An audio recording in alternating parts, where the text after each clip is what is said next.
जमीन का मालिकाना हक तक नहीं मिलता।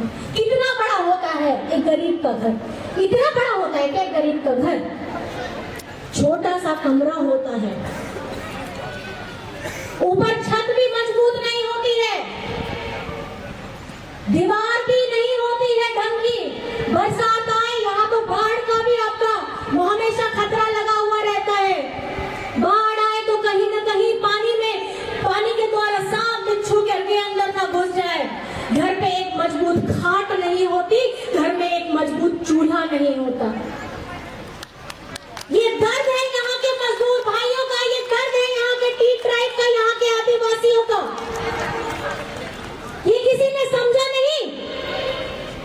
अंग्रेज तो चले गए, लेकिन अंग्रेज के स्वरूप में यहाँ पे सत्ता में बैठे लोगों ने भी वही व्यवहार किया है, तो इनमें और अंग्रेजों में कोई फर्क नहीं है।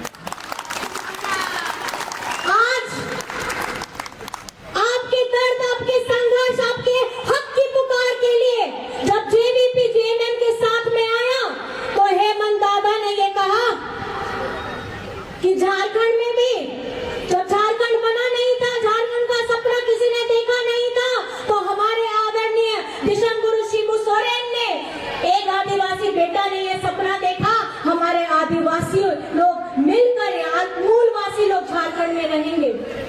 संघर्ष किया, लाठियां खाई, सर फूटा, कितने परिवार के कितने सारे लोग पिछड़ गए, कई लोगों ने अपनी आहुतियां दे दी, जेल चले गए, पूरा जीवन संघर्ष में चला गया। हमेशा याद रखिएगा, पहली पीढ़ी जो होती है वो हमेशा ऐसा संघर्ष करती है कि जिन्हें लाठियां खाना पड़ता है, जिनको अपने जान का परवाह नहीं करना होता है, अपनी मिट्टी के लिए, अपने जंगल के लिए, अपने जमीन के लिए, अपने पानी के लिए, उन्हें वो लड़ाई करके अपनी आहुति देनी पड़ती है। तो दूसरा जो पीढ़ी होता है वो संघर्ष करके उसको और आगे बढ़ाता है, ताकि उसके सामने जो जिम्मेदारियां थी उसके बड़े लोग, वो जिम्मेदारी को आह्वान करना होता है। वैसे लोग का जीवन भी इसी तरीके से अपने परिवारों से दूर हो जाता है, वो लड़ते हैं और संघर्ष करते हैं।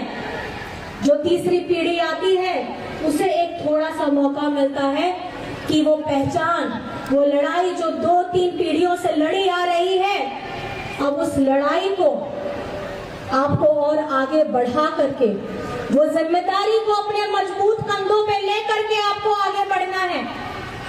तो मैं आपसे ये सवाल पूछना चाहती हूँ,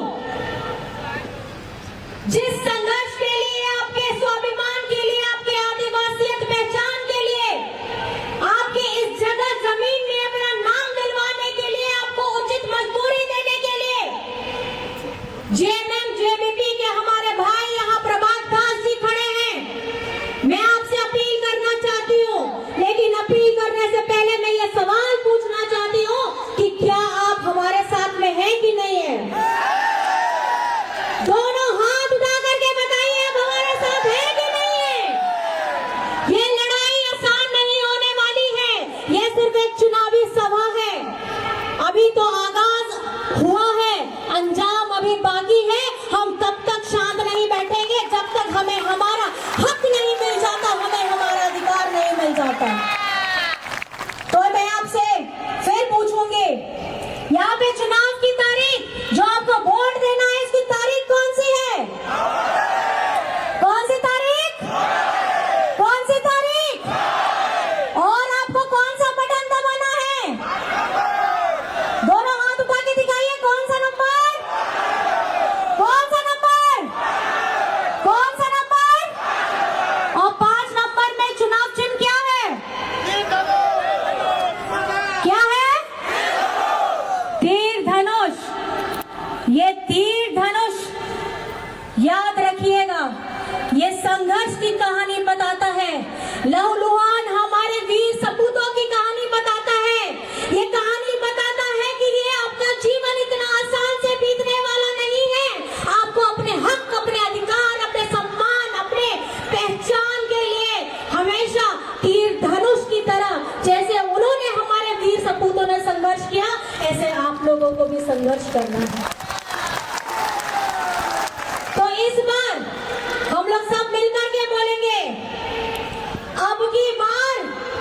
अधिकार की सरकार। क्या बोलेंगे? अब की बार, अब की बार, अब की बार। और हमारे जितने भी भाई बंधु हैं, बहुत दूर दराज से आए हैं, आप सभी का मैं अभिनंदन करती हूँ, आभार करती हूँ। अभी और भी कार्यक्रम है, आगे के कार्यक्रमों में जाना है और सफर भी लंबा है। तो उड़िया में है क्या यहाँ पे?